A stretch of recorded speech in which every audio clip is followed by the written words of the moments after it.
You know, when I look around at all the entrepreneurs who are grinding it out, spending 70 to 80 hours per week growing their business, you have to ask yourself the question, at what cost? Hi, my name's Tim Uchuk, and in this podcast, we're going to be exploring the tools, tactics, and strategies for crushing it and scaling your business without making the ultimate sacrifice of your time and freedom.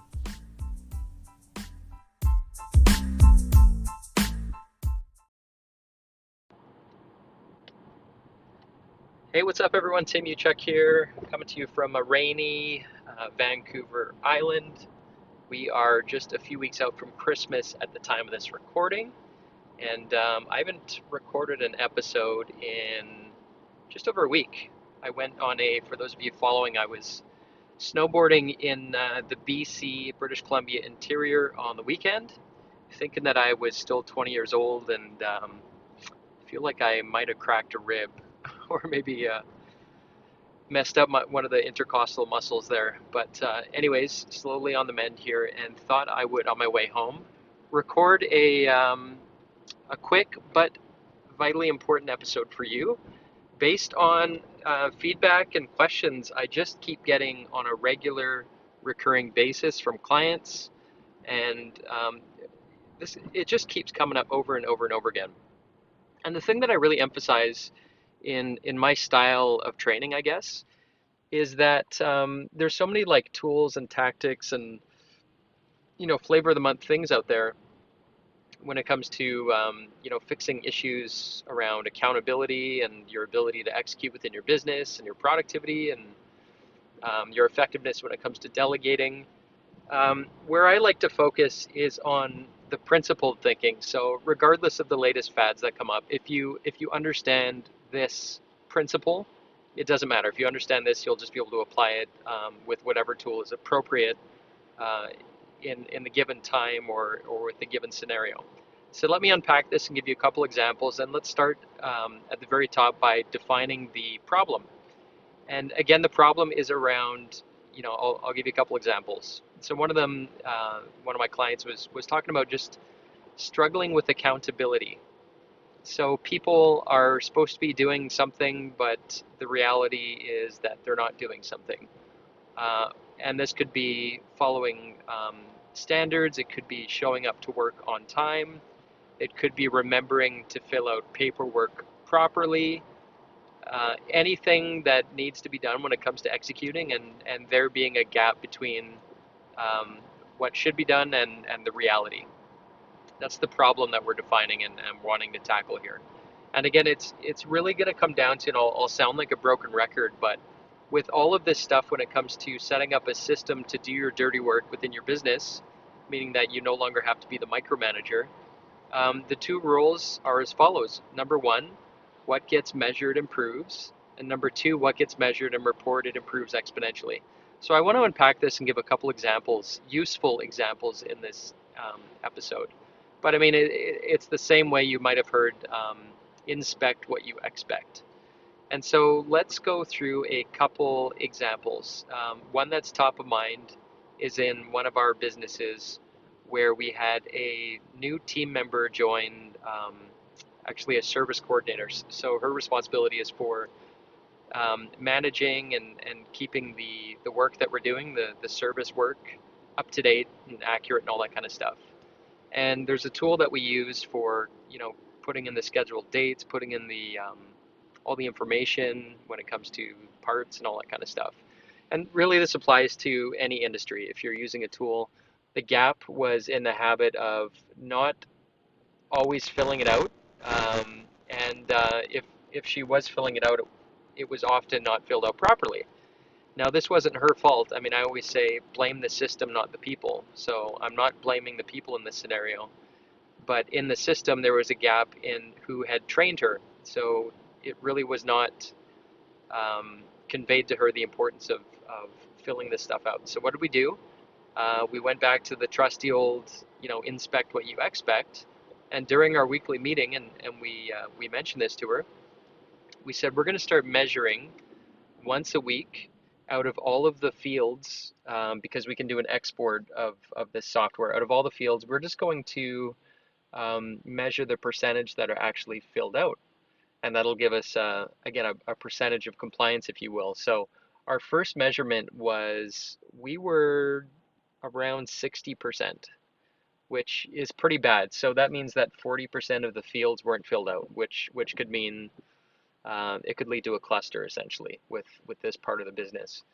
So we started measuring it within 1 week. It jumped up to the mid 80s. Within week 2, we're hovering at 98% compliance. So that means that all of the fields are filled out properly, all the parts are added, the schedule time, all of this vital information, because we just started measuring it. The habit changed, and so we've been doing it for a month, and it's just stayed around 100% compliance. And so that's example one. Another example could be, let's say that you have a problem with people showing up to work on time, and you have, we have in our business units, we've got like a daily huddle where everybody gets together in the morning and they look at, what was done yesterday, what's the plan for the week, what challenges are you facing, and what we've done here, and I've done it many times, is we use the old Shawshank Redemption strategy, as I call it, which is we just on like a whiteboard, we'll say, okay, so here's the habit that we're wanting to change. Here's why it's a problem. So in the late employee example, we'll say, we really need to get here on time because if we're even 5 minutes, 10 minutes late showing up, now we're 5, 10 minutes getting ready, and we're behind by, even if it's 5 or 10 minutes per day, if it adds up to an hour per week, that's 4 hours a month, and keep that going. It's a big problem. Not only that, but we're showing disrespect to our team members when one of us is going to be showing up late. So really, really important. So here's what we want to do, team: is we're not going to call anyone out, but whenever we start this meeting in the morning and we're missing an employee, meaning they're late, we're just going to put a little hash mark, a tick mark on the whiteboard. And our goal, by the way, is let's get 4 straight weeks together where everybody's starting this meeting on time. And if we don't, we're just going to put a little tick mark here. And so we turn what is a problem, we measure it and we report it by just putting it down, describing the problem or the challenge, describing the ideal world or scenario, situation, and then we start measuring it. We will put a little tick mark down until the behavior changes. And it's as simple as that. And if there's one person who's the culprit, then behind the scenes we can have that conversation, and that might lead to a 3 strike, you're out, or suspension or whatever. But we start just by attacking the system and making it really visual and readily available in terms of how we're doing, how we're performing, and we use something as simple as tick marks. Same thing with, let's say paperwork not getting filled out properly. We would just use the same strategy and just put a tick mark and say, okay guys, let's see if we can string together 4 weeks of paperwork getting filled out properly. Anytime we see it not filled out properly, we're just going to put a tick mark here. And again, it's as simple as that. We say it's important. It's so important, we're going to actually start measuring it. And not only that, we're going to report it. We're going to put it down on the whiteboard, and we're going to see how we can do for a month. And we'll get that habit back in shape. And that's as simple as it is. And that's really the principle. You can apply it in so many different ways. But really what we're talking about here, again, is inspect what you expect. Or put another way, what gets measured improves. What gets measured and reported improves exponentially. So that's just a little strategy. Again, you can apply it anywhere where you're seeing lack of accountability. And it's the same, by the way, it's the same approach when it comes to us managing our tasks and our projects.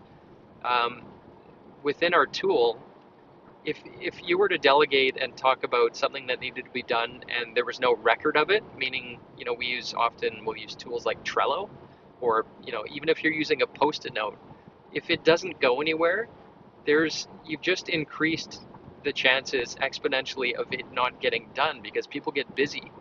So we need records, or think of, they're like little receipts of a conversation to make sure that thing is going to get done and it's going to move forward. And so capturing it and putting an owner on a task and putting a due date, making the expectation really clear is just another example of measuring and reporting being applied to accountability, when it comes to just tasks getting done within your business. So I hope that makes sense. It's a principle that really, if there's a gap in accountability and behaviors, you apply this rule, and it's going to clean up that behavior pretty quickly. So I hope that's helpful. And again, the approach that is really going to pay you back in the long run and your culture in the long run is to not blame people when it comes to taking this approach, but blame the system. So we're not attacking people's character. We're not calling them lazy. We're not calling them out. We're saying, okay, here's what a healthy system looks like as far as, or behavior, as far as filling out the paperwork or showing up on time. Here's what it looks like. It's really important. Here's why it's important. Here's the costs of it not happening. And we're going to start measuring it because our goal is to get 100% compliance. And so attack the system, not the people.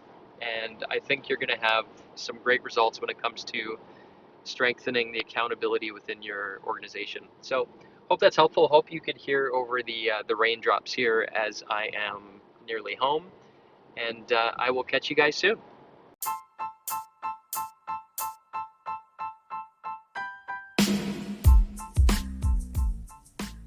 Hey, Tim Uchuk here, and real quick, if you enjoyed this podcast episode, if you could take a couple quick seconds to give it a rating, it would be very much appreciated. And secondly, if you're looking for more tools and strategies on how you can crush it in life and business, just head on over to bookwithtim.com, where I've put together a free case study which shows you how to unlock unprecedented freedom today by using the 2 power levers. Just head on over to bookwithtim.com. Until next time, wishing you success and freedom in your business. Cheers.